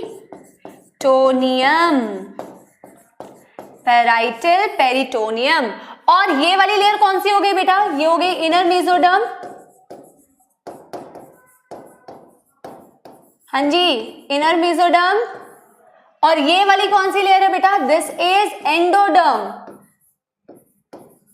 तो इन्होंने मिलके क्या बनाया, इन्होंने मिलके बनाया विसरल पेरिटोनियम, विसरल पेरिटोनियम।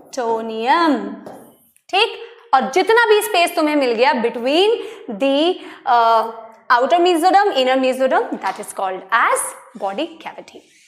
अब देखो इसे इस वाले डायग्राम से कंपेयर करो, ये स्यूडोसीलोम में ऐसा है क्या, ये सीलोम की लाइनिंग है मेसोडर्म से, नहीं, मेसोडर्म पाउचेस के फॉर्म में प्रेजेंट है बिटवीन एक्टोडर्म एंड एंडोडर्म। ये समझ आया बात बेटा।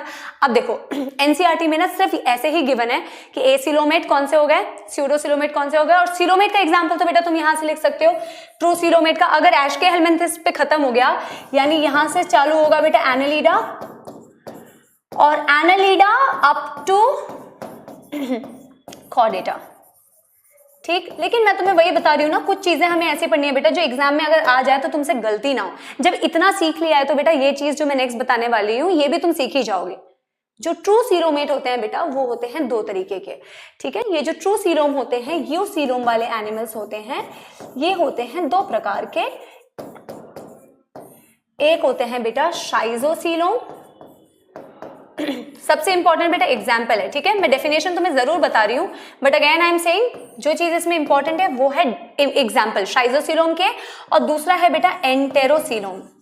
और मैं तुम्हें एक ट्रिक भी बता देती हूँ जिससे तुम्हें ये याद हो जाए, शाइजोसीलोम और एंटेरोसीलोम। एस फॉर शाइजो,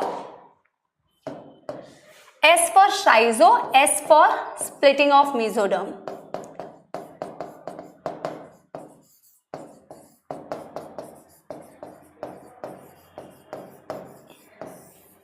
ठीक है।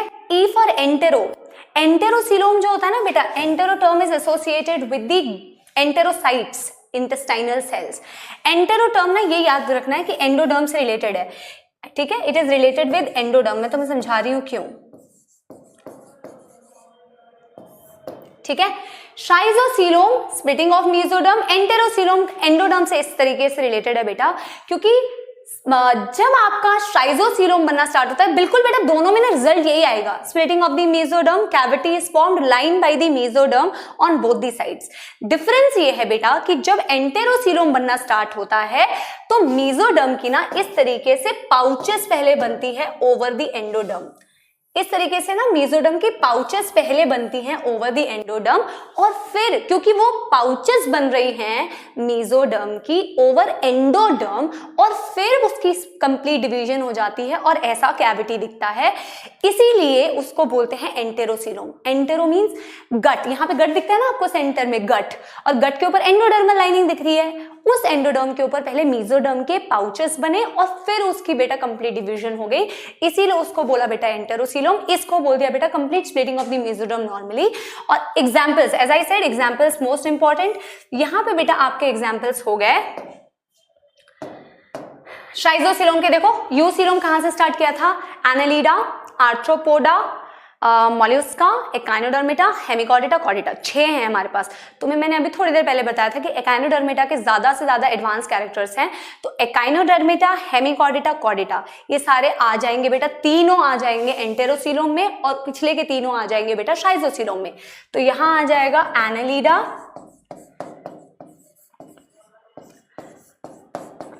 अप टू मोलस्का, और एंटेरोसीलोम में आ जाएगा बेटा Echinodermata up to Chordata, echinoderm up to Chordata. ठीक है मेरे फ्यूचर डॉक्टर्स, समझ में आ गया यहां तक, ठीक है। एसीलोमेट मतलब बेटा जिसके पास सीलोम नहीं है, Coelenterata, Ctenophora, also Platyhelminthes, Coelenterata, Ctenophora because they don't have mesoderm, Platyhelminthes because they have solid mesoderm, pseudocoelom pouches के फॉर्म में mesoderm, Aschelminthes, true coelom completely mesoderm lines the coelom body cavity to accommodate organs. 2 प्रकार के हो गए, examples भी आई am sure आपको याद हो गए, ठीक है। चलो नेक्स्ट कैरेक्टर पे आते हैं। ये मैंने तुम्हें समझा दिया बेटा, इस डायग्राम का यूज था, है ना, किस तरीके से ब्लास्टोपोर का यूज हो रहा था। अब हम आते हैं बेटा नेक्स्ट सिमेट्री पे। अगर हमें देखना है बेटा symmetry, what do you mean by symmetry, what is the characteristic features of the animal, जिनको हम बोलते हैं बेटा एसिमेट्रिकल, या हमने बोल दिया उन्हें रेडियली सिमेट्रिकल, या हमने उन्हें बोल दिया बाइलेटरली सिमेट्रिकल। इससे हम क्या समझते हैं, अच्छा सिमेट्री एक ऐसा कैरेक्टर है बेटा, आई थिंक इसके बाद हमारे पास 2 ही कैरेक्टर बचे हैं बड़े छोटे छोटे, हाँ सेगमेंटेशन, ठीक है। ये एक ब्लैंक स्लाइड आ गई है बीच में, इट्स ओके। सिमेट्री की बात करते हैं। सिमेट्री की अगर बात करेंगे बेटा तो सिमेट्री में एनिमल्स हो सकते हैं 3 तरीके के, एक हो गया एसिमेट्रिकल एनिमल, एक हो गया बेटा रेडियली सिमेट्रिकल एनिमल, और एक हो गया बेटा bilaterally symmetrical animals. And what do you mean by symmetry, symmetry का मतलब होता है बेटा एक यूनिफॉर्मिटी, है ना, एक तरीके की चीज। सिमेट्री एक बहुत ही यूनिफॉर्म चीज होनी चाहिए।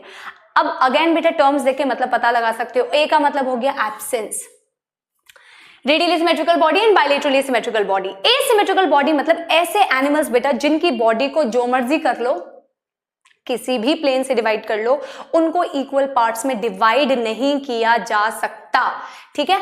अब इस सिमेट्री को समझने के लिए ना 2 चीजें तुम्हें समझना जरूरी है कि एक्सिस क्या होता है और प्लेन क्या होता है ना। तो एक्सिस क्या होता है और प्लेन क्या होता है, क्योंकि इन टर्म्स को ना हमें यूज करना है यहाँ। What do you mean by axis and what do you mean by plane. Axis का मतलब होता है बेटा एक ऐसी इमेजिनरी लाइन, एक ऐसी इमेजिनरी लाइन जिसको हम सेंटर में से पास कर रहे हैं बॉडी को डिवाइड करने के लिए, ऐसी इमेजिनरी लाइन को हम बोलते हैं एक्सिस। जब जैसे कोई बॉल है, मैंने ये इमेजिनरी लाइन क्या हो गई बेटा एक्सिस, इसको मैंने डिवाइड कर दिया, ये जो सरफेस प्रोड्यूस हो गया बेटा इसे बोलते हैं प्लेन। सो एक्सिस का रिजल्ट होता है plane. Plane is the surface which is produce बेटा after you have divided the animals, ठीक है। अब बेटा ये एनिमल देख लो, ये वाला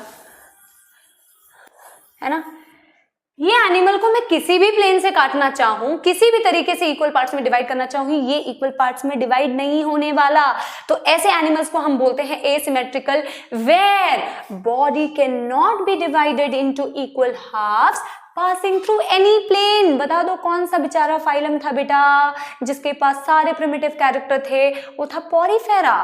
Mostly, I'm not saying all, some of the poriferans are also radially symmetrical, but mostly beta the poriferans are asymmetrical। इसका एग्जाम्पल देखूं तो ज्यादातर स्पॉन्जेस, ज्यादातर पॉरीफेरेंस होते हैं बेटा asymmetrical। ठीक है, मॉलिस्का में भी कहीं देखेंगे हम गैस्ट्रोपोडा के बारे में, ठीक है, लेकिन वो एनसीईआरटी में एज सच गिवन नहीं है, तो will talk about it later on. Mostly बेटा पॉरीफेरेंस हो गए asymmetrical, you can not divide the body into equal halves passing through any plane. Let's talk about बेटा radially symmetrical body and compare it with the bilateral symmetrical body. Exact diagram दिया हुआ है NCERT में, ठीक है। पहले definition देख लो अंग्रेजी वाली। Body can be divided into equal halves passing through any plane, passing through any plane। और यहाँ क्या है बेटा, body can be divided into equal halves, क्योंकि बेटा दोनों में सिमेट्री है, एक में रेडियली है, एक में बाइलेटरली है। दोनों को डिवाइड कर सकते हैं, बट एक को डिवाइड कर सकते हैं passing through any plane, एक को डिवाइड कर सकते हैं passing through only one plane। Passing through only one plane, bilaterally symmetrical, passing through any plane. जहां मर्जी से काट लो बेटा इक्वल पार्ट्स में ही मिलेगी बॉडी, रेडियली सिमेट्रिकल हो गई, है ना। एग्जाम्पल बेटा वो दो फाइलम्स जो हमेशा साथ रहते थे, बता दो जल्दी से, वो दो फाइलम्स जो हमेशा साथ रहते थे, यानी कि सीलेंट्रेटा एंड टीनोफोरा। बट यहां होगा एक धमाल और होगा नीट के लिए बहुत ही इंपॉर्टेंट सवाल। वाओ, राइम बन गया, होगा बहुत इंपॉर्टेंट धमाल और नीट के लिए बनेगा बड़ा इंपॉर्टेंट सवाल। और वो है बेटा, यहाँ पे एक और फाइलम आता है, बट उसका एक स्टेज आता है जहां आपको रेडियली सिमेट्रिकल बॉडी दिखती है, and that I am talking about echinodermata. Very important question frame from this part कि एकाइनोडर्म्स का जो लार्वल स्टेज है वो एडल्ट से होता है ज्यादा एडवांस्ड, एडल्ट होता है लेस एडवांस्ड। जैसे कि बच्चे होते हैं बहुत ही तेज, आप होते हैं ना हमसे बहुत ज्यादा तेज, है ना। चलो एनीवे दैट्स जोक्स अपार्ट, है ना, बोलना मन, I am very poor joke, ऐसे नहीं बोलना है, ठीक है। रेडियली सिमेट्रिकल बॉडी में जो आता है बेटा एकाइनोडर्म्स, एकाइनोडर्म्स का एडल्ट। स्टारफिश को देखो ना, स्टारफिश को इमेजिन करो, मैंने बहुत ही गंदी सी स्टारफिश बनाई है, बट इसको भी बेटा कहीं से भी डिवाइड करोगे तो इक्वल पार्ट्स में ही डिवाइड होगा। स्टारफिश क्या है, एकाइनोडर्म, एडल्ट स्टेज, है ना। तो किसी भी पार्ट से डिवाइड कर दो, इक्वल पार्ट्स में डिवाइड हो जाएगा किसी भी प्लेन से। एकाइनोडर्मेटा एडल्ट बेटा is having radially symmetrical body. बात समझ आई। अब बेटा बाइलेटरली की डेफिनेशन तो मैंने बता ही दिया है कि body can be divided into equal halves but passing through only one plane. और बेटा ये आपको दिख रहा है कि सिर्फ इसी तरीके से डिवाइड करोगे तो इक्वल पार्ट्स में डिवाइड होगा, स्टार्टिंग फ्रॉम बेटा प्लैटीहेलमिन्थिस अप टू कॉर्डेटा। बेटा वो एकाइनोडर्म का कौन सा स्टेज आ जाएगा यहाँ, एकाइनोडर्मेटा में आ जाएगा बेटा, एकाइनोडर्मेटा में आ जाएगा बेटा लार्वा, यानी कि लार्वा हो गए मोर एडवांस्ड, एडल्ट हो गए less advanced. asymmetrical mostly poriferans, radially symmetrical coelenterata, ctenophora and echinodermata adult, and that beta bilaterally symmetrical starting from platyhelminthes up to the chordata with echinodermata's larval stage। ठीक, अब आते हैं segmentation. Segmentation में बेटा मैंने देखो एनसीईआरटी की exact line लिखी है क्योंकि एग्जैक्ट लाइन से सवाल बनता है, बिल्कुल वही पैराग्राफ उठा के रखा है, that in some animals body is externally and internally divided into certain segments with a serial repetition of at least some organ। ये लाइन बड़ी ही इंपॉर्टेंट है। Body can be divided into certain segments, जैसे हम मेटामियर बोलेंगे यहाँ पे, earthworm में भी पढ़ते हैं बेटा, that body can B externally and internally divided into certain segments with serial repetition of at least some organs. देखो एग्जाम्पल भी दिया हुआ है, earthworm. Body shows this pattern called as metameric segmentation and the phenomena is called as metamerism. अब इससे क्या समझ रही है? डायग्राम दिख रहा है अर्थवम का, ये दिख रही है बेटा एन्यूल्स रिंग, एनालिडा से बिलोंग करता है. जब मैं पढ़ाऊंगी वहां पे भी बताऊंगी. अर्थवम की बॉडी देखोगे तो अर्थवम की बॉडी ऐसे रिंग्स रिंग्स रिंग्स दिखते हैं बेटा. तुमने सुना होगा प्रोस्टोमियम, पाइजीडियम, है ना. एनीवे वो तो हमें पढ़ना ही है. ये आपको मेटामियर्स दिख रहे हैं. बॉडी को एक्सटर्नली इंटरनली डिवाइड कर सकते हो और ये एक एक सेगमेंट जो तुम्हें दिख रहा है इसे बोलते हैं metamere with serial repetition of at least some organ. का मतलब है ऐसे सारे मेटामियर्स में कुछ ऐसी चीजें होती है जो रिपीटेडली तुम्हें दिखती हैं, जैसे ब्लड वेसल हो गए या नर्व्स हो गई या मसल्स हो गए. इनका डिवीजन दिख सकता है तुम्हें बेटा. ऐसा जरूरी नहीं है कि हर एक सेगमेंट में ही दिखे, इसीलिए हमने बोला है ना with serial repetition of at least some organs, है ना. कुछ चीजों का आपको रिपीटेशन दिखेगा हर एक सेगमेंट में. सवाल क्या बनता है बेटा? एक तो डेफिनेशन से बनता है, ठीक है, serial repetition of at least some organ and body is externally internally divided, both ways divided, ठीक है.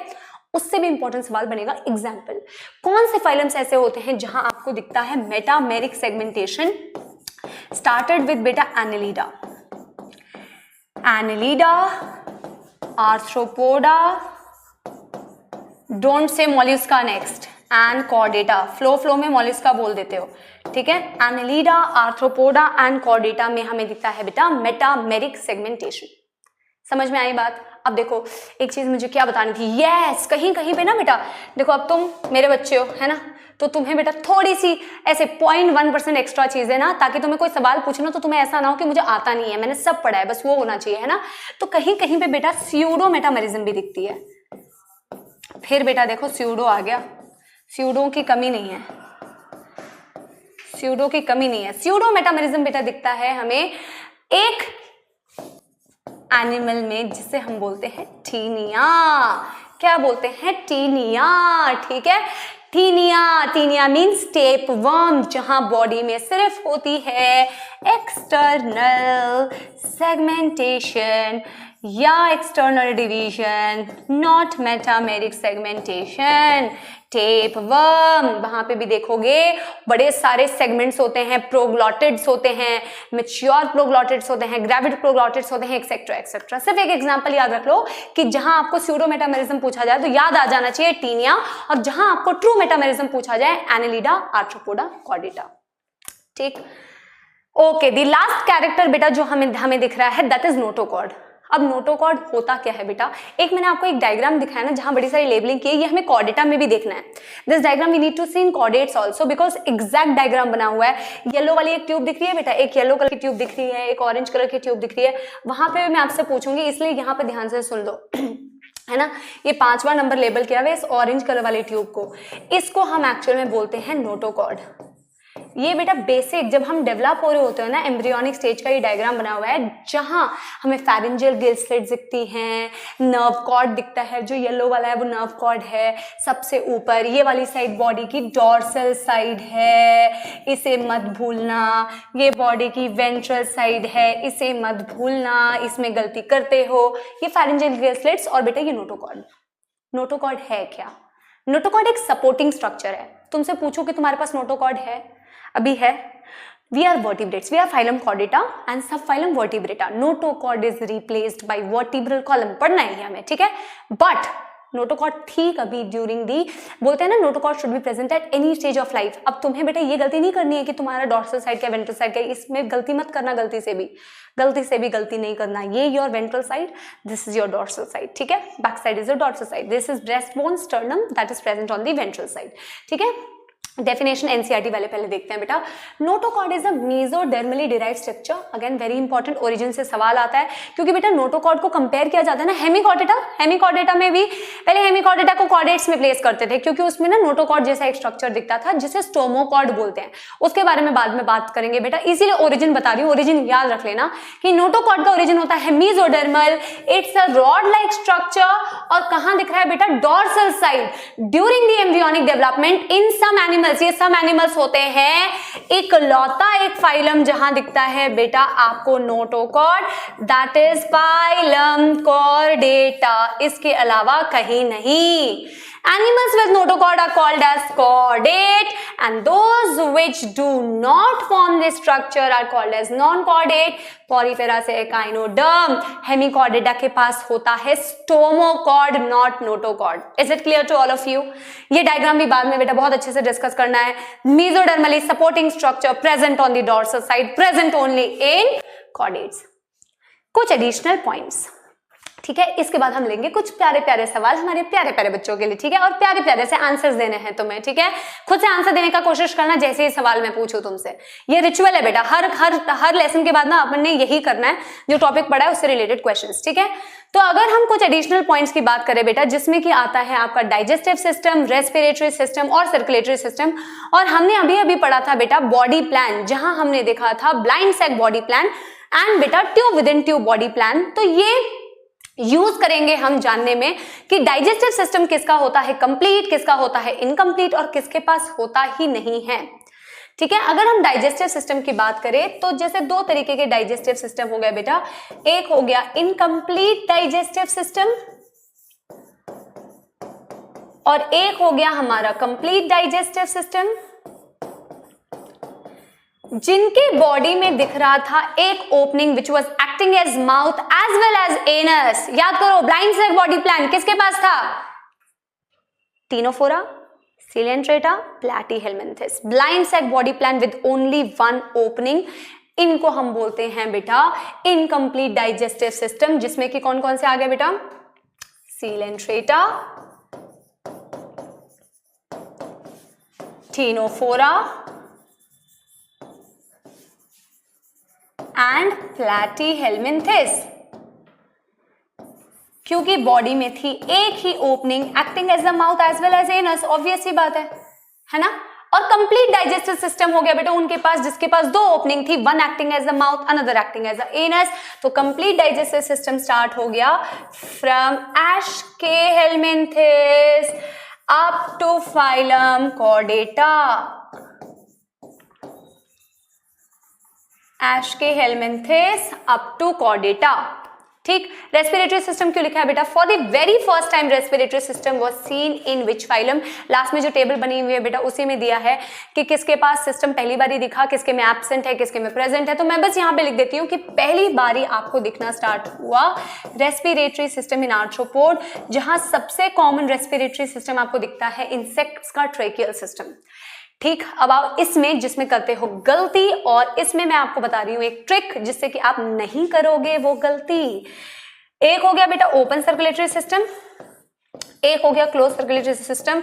और बेटा तुम लोग दुखी रहते हो कि कैसे याद करें मैम कि कौन से ओपन वाले और कौन से क्लोज वाले, तो मैं बताने वाली हूं तुम्हें एक ट्रिक, ठीक है। पहली बात, मेरा एक सवाल है, अगर हम बेटा ओपन सर्कुलेटरी सिस्टम बोलते हैं या क्लोज सर्कुलेटरी सिस्टम बोलते हैं, इससे हमें क्या समझना है? अगर मैं बोलूं बेटा can I say that if a system circulatory system is open circulatory system, blood vessels are absent and blood vessels are present in the closed circulatory system. Is it right? Is it right way of saying things? Many of you will say yes ma'am. It's not true beta. Blood vessels are present in open as well as closed. But अगर हम open circulatory system की बात करते हैं, they are not having capillaries. They do have blood vessels, but they do not have capillaries. वो open space में जाके गिरती हैं बेटा, जिसे sinuses बोलते हैं, उनके पास capillaries नहीं होती। और closed circulatory system के पास artery, vein, blood vessels, and they also have बेटा capillaries, ठीक है। अब याद कैसे रखना है कि open, मैं definition नहीं लिख रही, ठीक है, मैं examples बता देती हूँ कि एंथे से याद रखना है ओपन सर्कुलेटरी सिस्टम। कैसे याद रखोगे? एंथे से याद रखोगे E for echinoderm, E for echinoderm, H for Hemichordata, T for, ये तुम्हें अभी नहीं पता चलेगा, ये बाद में कॉर्डेटा पढ़ेंगे तो याद हो जाएगा, ट्यूनिकेटा, जिसे यूरोकॉर्डेट्स भी बोलते हैं बेटा। टी स्टैंड फॉर ट्यूनिकेटा या फिर यूरोकॉर्डेटा भी बोलते हैं। एन स्टैंड फॉर बेटा नॉन सिफेलोपोड, नॉन सिफेलोपोड मॉल्यूस्का, अब ये भैया कौन सा नाम आ गया, डरने की बात नहीं है बेटा। मॉल्यूस्का ना दो प्रकार के होते हैं, एक होते हैं सिफेलोपोड्स, एक होते हैं नॉन सिफेलोपोड। सिफेलोपोड, सिफेलो मतलब हेड, पोडा मतलब लेग्स। हेड पे लेग्स दिखना ऐसा किस प्राणी के पास दिखता है? ऑक्टोपस के पास दिखता है, ठीक है। तो दो कैटेगरीज हैं, उसमें से बेटा जो नॉन सिफेलोपोड मॉल्यूस्का होते हैं ये होते हैं बेटा ये आपके ओपन सर्कुलेटरी सिस्टम वाले, और ए तो बेटा तुम्हें बहुत पता है पहले से, आर्थ्रोपोडा। इसके अलावा बेटा और कुछ जरूरत नहीं है तुम्हें याद रखने की, बस हो गया हमारा सारे एडिशनल पॉइंट। हैबिटेट तो मैंने बोला ही है बेटा, हम सेपरेटली सारे फाइलम्स में करेंगे, टेरेस्ट्रियल, एक्वेटिक, मरीन या फ्रेश वाटर, वो हमें देखना है बेटा सेपरेटली हर फाइलम में, ठीक है। तो ये एंथे हो गया बेटा ओपन सर्कुलेटरी सिस्टम। रिमेनिंग जो मर्जी में आ जाए नाम बेटा वो सारे क्या हो जाएंगे? Closed circulatory system. I am sure कि हो चुका है आज का टॉपिक, आज के टॉपिक की समाप्ति विद योर समाप्ति मैम। बट बेटा अभी भी क्वेश्चंस की नहीं हुई है समाप्ति, क्वेश्चंस की करने वाले हैं हम शुरुआत, ठीक है। चलो चलो अब कौन आंसर देगा बेटा, फटाफट से आंसर देना स्टार्ट करो।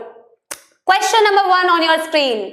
Let's play it, okay? तो number 1 question, on which side of the body notochord is formed during the embryonic development? हमेशा बेटा जब सवाल पूछा जाए ना तो तुम्हारा जो पेपर होता है ना बड़ा ही कोरा कागज जैसा दिखता है, वैसा नहीं दिखना चाहिए, कोरा कागज नहीं दिखना चाहिए। अंडरलाइन कर लिया करो जो सवाल पूछा जाता है, बाद में पेपर देके बेटा बोलते हो मैम हमने देखा ही नहीं था ध्यान से, ठीक है। On which side notochord is formed during embryonic stage? बेटा अभी समझाया था तुम्हें, lateral, ventral, bilateral, dorsal. Answer is dorsal notochord, ठीक है, very easy. In poriferans division of layer is present between, बेटा क्या डिवीजन ऑफ लेबर अच्छा था कि बुरा डिवीजन ऑफ लेबर था? बहुत ही बुरा, लेकिन दिख किसके बीच में रहा था बेटा? पॉरीफेरेंस था, बहुत ही गरीब सा फाइलम, उसके पास थे सिर्फ सेल्स, तो division of labour is seen in between the cells, ठीक है। तो चलो दो आसान सवाल से शुरुआत की है। Next question on your screen, among the following the most complex level of organisation. सबसे कॉम्प्लेक्स देखो वैसे तो सेल्स सबसे सिंपल, फिर टिश्यू, फिर ऑर्गन सिस्टम। अगर ऑर्गन सिस्टम है किसी के पास इसमें से तो वो सबसे कॉम्प्लेक्स हो जाएगा। तो Annelida, Platyhelminthes, Coelenterata, Porifera. Porifera के पास तो सेल्स, सिलेंट्रा के पास टिश्यू, प्लाटी के पास ऑर्गन, एनालिडा के पास ऑर्गन सिस्टम हो गया सबसे ज्यादा कॉम्प्लेक्स। इजी, ठीक है। अगर सवाल कर पा रहे हो ना सॉल्व तो समझ जाना थ्योरी समझ में आ गई है, ठीक है। नहीं कर पा रहे हो तो थ्योरी को एक और बार पढ़ लेना, ठीक है।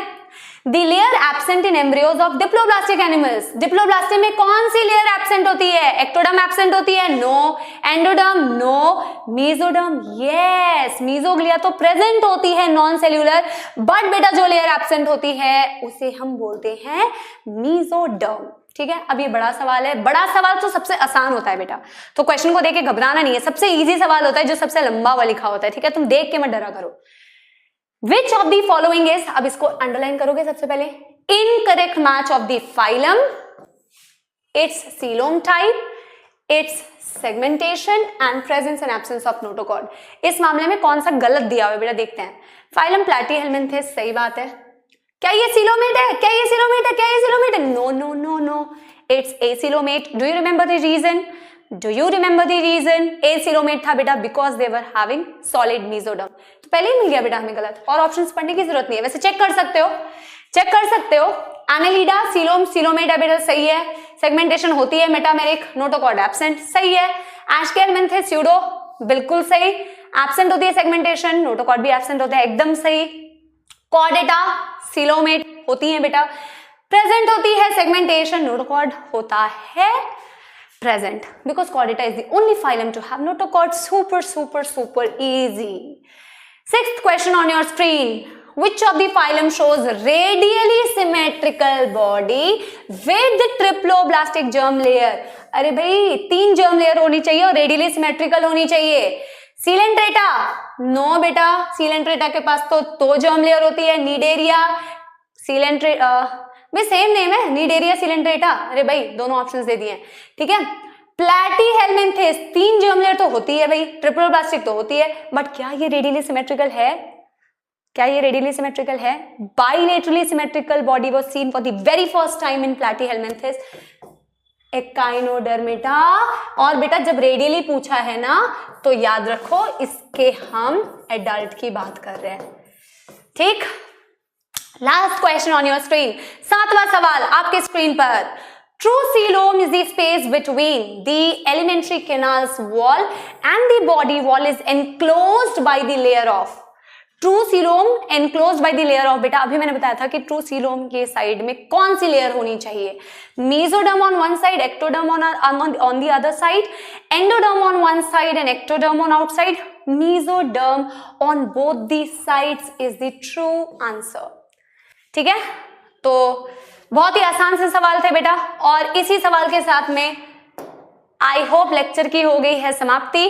ठीक है, आप बेटा ये बेसिस ऑफ क्लासिफिकेशन प्रिपेयर करके आएंगे अगली क्लास में, बिकॉज इसका हमें बहुत ही ज्यादा यूज होगा बेटा फाइलम्स को डिस्कस करने में। And I am sure my future doctors, you are definitely going to come prepared with all the things बेटा that I said, and I hope कि तुम्हें सब समझ में आ गया होगा। I am pretty sure about that बेटा।